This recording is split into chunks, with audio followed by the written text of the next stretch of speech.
अस्सलाम वालेकुम, मैं हूं शहजाद और उम्मीद है आप सब लोग खैरियत से होंगे। आज हम तफसीली डिस्कस करेंगे 14 तारीख को जो पेपर होने जा रहा है एएसए का।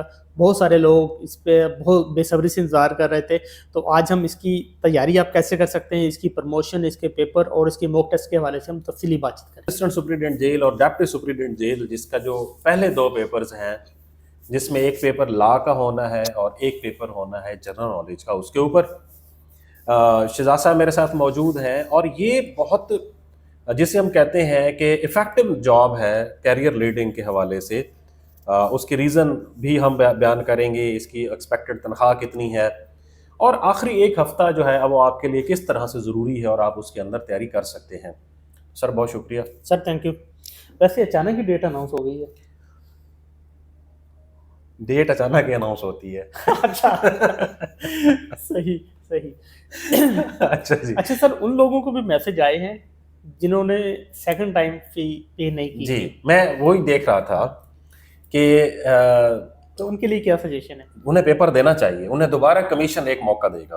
ओके, ठीक है। ठीक है, मैंने खुद इसलिए आके सुबह मालूम किया था कि मेरे साथ दो तीन लोगों ने अपना वो शेयर किया था कि जी हमने मतलब दोबारा फीस नहीं जमा करवाई थी, तो क्या हमें पेपर देना चाहिए या नहीं। मैंने कहा जी देना चाहिए। उसकी रीज़न ये है कि कमीशन नहीं चाहता कि आपको इस तरह से निकाला जाए। कमीशन आपको आगे जाके दोबारा एक मौका देगा कि जी आप वो अपनी 400 रिमेनिंग फीस जमा करवा दें। गुड। तो ये एक अच्छी अपॉर्चुनिटी है सर। असिस्टेंट सुपरिटेंडेंट जेल और डेप्टी सुपरिटेंडेंट जेल, ये दो ऐसी सीट्स हैं सर हाँ जी। जो एक तो बड़े अरसे से नहीं आई थी, हाँ जी। और दूसरा ये है कि ये किस तरह से पिछली दफ़ा से मुख्तलिफ है। ठीक है। असिस्टेंट सुपरिटेंडेंट जेल जो है BS16, ये मेरा ख्याल है कि 15-14 में आई थी मेरे ख्याल में, उसके बाद या 16-17 में हाँ 16-17 में आई थी। तो एक तो सर ये है कि राइट नाउ जो सर्विस रूल्स हैं वो असिस्टेंट सुपरिटेंडेंट जेल की जॉब को बहुत एम्पावर करते हैं। ठीक है। किस लिए कि उनकी जो प्रमोशन है वो पहले डेप्टी सुपरिटेंडेंट जेल तक उनकी प्रमोशन 15 साल 20 साल नहीं होती थी। ओके। एक तो अब उनकी प्रमोशन एक्सपेडाइट भी की गई है। ठीक है। साथ में पहले होता था कि 80% जो सीट्स होती थी डेप्टी सुपरिटेंडेंट जेल की वो होती थी बाई डायरेक्ट रिक्रूटमेंट और 20% होती थी बाई प्रमोशन, और इसको रिवर्स कर दिया गया है। और ये बहुत अच्छा है। 80% by promotion and 20% new recruitment. 20% से मुराद क्या है? कोई सीट भी नहीं आ जिस तरह अब थोड़ी सी आई है। अब तो चलो आ गई है ना, अब आगे तो आनी नहीं है ना। जी, ये कब कौन बाइफरकेट करता रहेगा कि ये सीट्स जो है ये डायरेक्ट रिक्रूटमेंट वाली है या क्या है? सही, ठीक है। सही। तो एक तो ये इसलिए अच्छी है सर। दूसरा ये है कि डेप्टी सुपरिटेंडेंट जेल तो चलो वो तो सुपर एलीट हुई ना जेल डिपार्टमेंट की। हाँ जी। ठीक है, वो तो कोर जॉब हुई, उसको ना को प्रमोशन का इशू है ना उसकी पोस्टिंग का इशू है। थोड़े बहुत हायरार्किकल इश्यूज हैं असिस्टेंट सुपरिटेंडेंट जेल के अंदर, बट ओवरऑल डे फर्स्ट से रेगुलर जॉब, डे फर्स्ट से असिस्टर अपना जो officer cadre job, day first से इन लोगों को एक प्रिजन अलाउंस मिलता है। ठीक है। अब कल मैंने बताया था कि 1 बेसिक सैलरी होती है उसकी डेप्टी सुपरिटेंडेंट जेल की, और 20,000 के करीब है असिस्टेंट सुपरिटेंडेंट जेल की। ठीक है। तो मुझे था कि ये शायद इनकी बेसिक सैलरी के साथ अटैच है कि जैसे जैसे बेसिक सैलरी इंक्रीज होती जाएगी उसी तरह से ये इंक्रीज होगी, लेकिन ये फ्रीज है। 45,000 के करीब जो है वो है डेप्टी सुपरिटेंडेंट जेल का हर महीने का अलाउंस, ठीक है, प्रिजन अलाउंस, और 20,000 के करीब जो है वो है ASJ का, असिस्टेंट सुपरिटेंडेंट जेल का। सही। इस तरह से जो इनकी तकरीबन तनख्वाह जो है वो 95,000 से 1 लाख रुपए के करीब बनती है असिस्टेंट सुपरिटेंडेंट जेल की, और 16 स्केल की, और 1.5 लाख रुपए या इसके आसपास जो है वो होती है डेप्टी सुपरिटेंडेंट जेल की। अगली बात, assistant superintendent jail, deputy superintendent jail, इन लोगों को घर जो है वो जेल के अंदर, क्योंकि इनके पूरी कॉलोनीज बनी हुई होती हैं, वहां पे इनको घर भी आराम से अलाट हो जाता है। घर के अलाटमेंट के हवाले से भी इनको इशू नहीं होता। उसकी रीजन क्या होती है कि जितने असिस्टेंट सुपरिटेंडेंट जेल होते हैं उतने घर होते हैं, जितने डेप्टी सुपरिटेंडेंट जेल होते हैं उतने घर होते हैं, और जो जब शिफ्ट होता है, ट्रांसफर होता है, उसकी जगह वो उसको घर भी वेकेंट हो जाता है। तो अब बाकी जो गाड़ी वगैरह है वो डेप्टी सुपरिटेंडेंट जेल को, असिस्टेंट सुपरिटेंडेंट जेल को वो नहीं होती, क्योंकि वो उन्हें अलाट ही नहीं है। लेकिन वो दफ्तर के अंदर तो होगी ना, उनका दफ्तर ही तो अंदर ही है ना। दफ्तर में कोई ना कोई गाड़ी तो कम्युनिकेशन। हाँ, दफ्तर के अंदर दूसरी गाड़ियां हैं बस फिर अच्छा जी सर, ये ऐसी पीआर वाली जात है कि इसमें खास तौर पर डिप्टी सुपरिटेंडेंट जेल की असिस्टेंट, अब तो खैर असिस्टेंट इसमें सुपरिटेंडेंट आपकी जेल। अपनी गाड़ी ना भी हो तो चल जाता है। अच्छा, पहली बात। दूसरी बात सर जो है कि आपके पास कोई ऐसी गाड़ी होती है जिसमें बहुत सारे लोग आ जाते हैं ठीक है।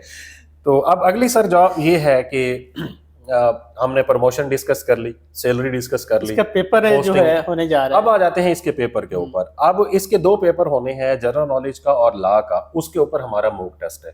ठीक है, कितने टेस्ट हो गए सर?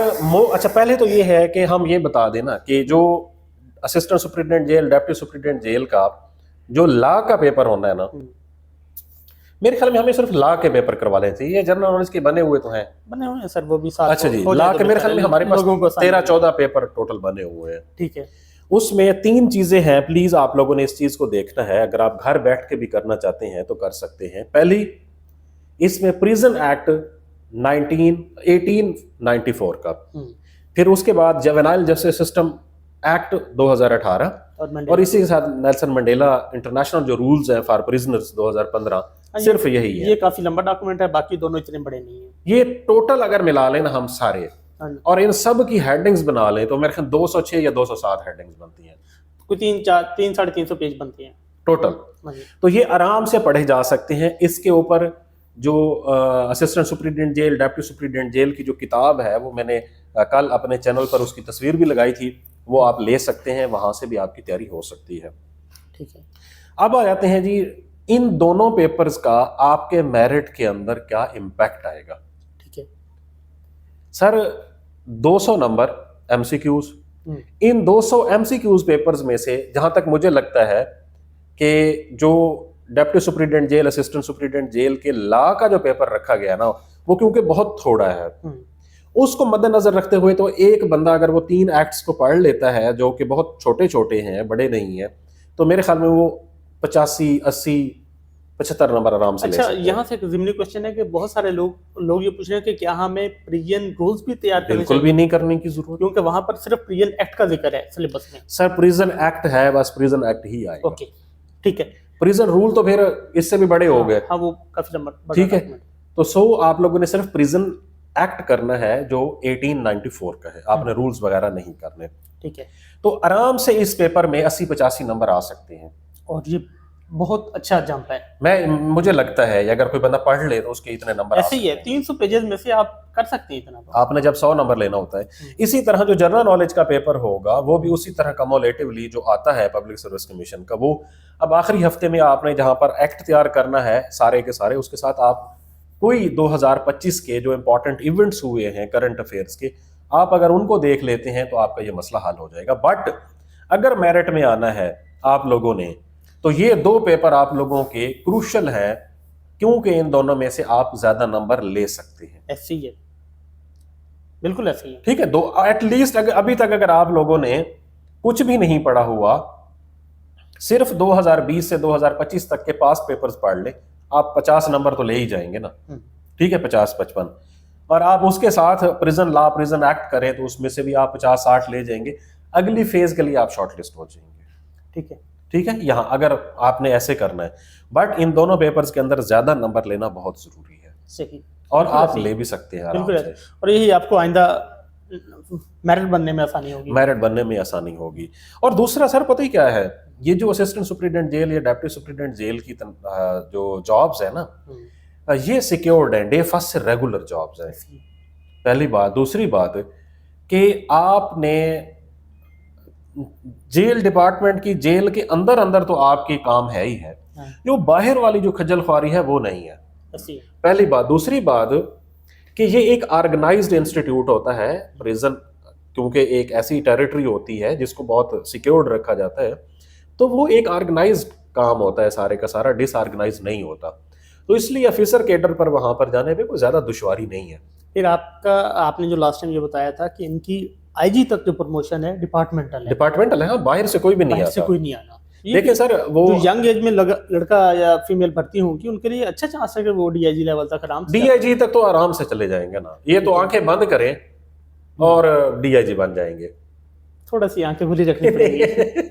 मैंने ये कह रहा हूँ कि हाँ, फिर आंखें बंद भी रखना जरूरी होता है ना। ठीक है। ठीक है, तो अगर ये आंखें बंद कर ले और कुछ भी नहीं करेंगे ना तो डीआईजी तक पहुंच जाएंगे। ठीक है। देखिए आईजी एक ही लगना होता है हाँ ना, जी। डीआईजी 9 लगने होते हैं। ठीक है, ठीक है। अब तो 10 डिवीजन हो गए इनके में, हर डिवीजन में डीआईजी बैठता है मुझे लगता है। पिंडी में है, मुल्तान में है, हर ठीक है, हर डिवीजन में होगा। ठीक है, साहिवाल में भी है। तो ये डिविजनल लेवल पर जब इनकी सीट, और ओवरऑल जो सीनियर सुपरिटेंडेंट जेल होता है हाई प्रिजन जेल्स के अंदर, वो भी उस स्केल का होता है। तो सो प्रमोशन के हवाले से कोई मसला नहीं। जबरदस्त। और कुछ आप ऐड करना अब फिर कामयाबी के दरमियान सिर्फ ये लोग खुद हायल हैं। देखिए सर 90 तकरीबन सीट्स हैं, मतलब असिस्टेंट सुपरिटेंडेंट जेल की, और ये खवातीन के हवाले से भी बहुत अच्छी जॉब है। मतलब ये नहीं है कि खवातीन जब फ्रंट डेस्क पर काम कर सकती हैं तो वो एक ऑफिसर केडर पर क्यों नहीं कर सकती? बिल्कुल ऐसे कर सकती है ना। तो ये ऐसी बात नहीं है कि ये कोई बहुत इनसिक्योर जॉब है, बहुत सिक्योर जॉब है, बहुत अच्छी प्रमोशन वाली जॉब है, और कैरियर लीडिंग जॉब है। लेकिन ओवरऑल 90 के करीब जो सीट्स हैं ओपन मेरिट की, दोबारा तो इतनी बहुत मुश्किल नहीं आएंगी, फिर नहीं आएंगी। उसकी रीज़न क्या है? उसकी रीज़न ये है कि अब जो डिपार्टमेंटल जो प्रमोशन होती है, डिपार्टमेंटल जो सीट्स होती हैं जिन्हें हम दूसरी जुबान में कहते हैं मिनिस्टीरियल, तो अब वो इस दफ़ा वो भी काफ़ी सारी आई थी ना, सर्विस कोटा की। हाँ, सर्विस कोटा, मिनिस्ट्रियल कोटा उसे कहते हैं ना, तो सर्विस कोटा वाली भी काफ़ी सारी आई हैं। तो सर फिर देखें जिस तरह इन्होंने डिप्टी सुपरिटेंडेंट के लिए प्रमोशन कैडर ज़्यादा ओपन किया है, इसी तरह एएसजे के लिए तो ज़्यादा किया होगा ना, तो नीचे से प्रमोशन लोग ज़्यादा प्रमोट ज़्यादा लोग। तो ओवरऑल ये एक अच्छी अपॉर्चुनिटी है जी आप लोगों के लिए, नेक ख्वाहिशात हैं, और आप में से वो लोग जो ट्रू और सीरियस हैं इस जॉब को हासिल करने के लिए, प्लीज़ अपने अगले 5 दिन जो है आप लोगों के पास, उनको बेहतर तरीके से प्रोजेक्ट करें, अपनी बेहतर तरीके से प्रिपरेशन करें, अच्छे तरीके से जाके पेपर अटैम्प्ट करें, तो इंशाल्लाह आप कामयाब होंगे। बहुत शुक्रिया।